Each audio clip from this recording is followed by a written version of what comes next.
करौथा गांव है एक जिला रोहतक के अंदर, रोहतक झज्जर रोड पे, और वहाँ गरीबदास जी का मूल गांव था, धनखड़ गोत्र उनका।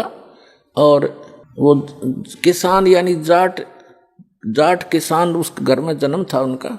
उनके जो पिताजी थे वो गांव छुडानी में ब्याहे थे, यानी गरीबदास जी के नानके थे वो छुडानी में। और गरीबदास जी की माता का कोई भाई नहीं था, जिस कारण से गरीबदास जी के पूज्य पिताजी श्री बलराम जी नाम था उनका धनखड़, और वो अपने ससुराल में घर जमाई रहने लग गए थे।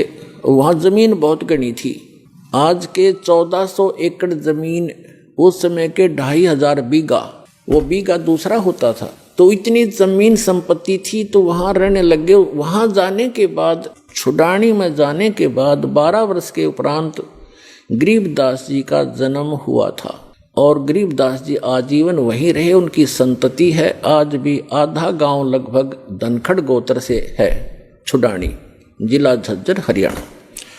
तो गरीबदास जी का ज्यादा आना जाना करौथा गांव में ही रहा, क्योंकि भाईचारा वहीं था। तो कहने का भाव दास का ये है कि गरीबदास जी जब 10 वर्ष के हो गए, और अपने ही, क्योंकि तब तो उन्हीं की सारा कुछ हो चुका था, नाना जी की सारी संपत्ति उन्हीं की थी।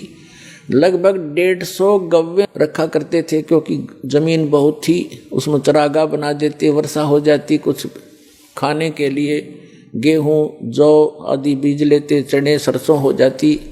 बाकी की जमीन को पशुओं के लिए ही वो प्रयोग किया करते थे, पशुपालन करते थे। उसके साथ साथ 2-4 किराए के पाली होते थे गांव के, और कुछ ऐसे व्यक्ति होते थे जो गव्य रखते थे, लेकिन उनके पास अपनी जमीन नहीं होती थी, वो भी उसी में चराया करते थे। ऐसे पहले आपस में बड़ा प्रेम होता था। जो पैसे वाले व्यक्ति गरीबों की बहुत मदद किया करते थे, निस्वार्थ किया करते थे।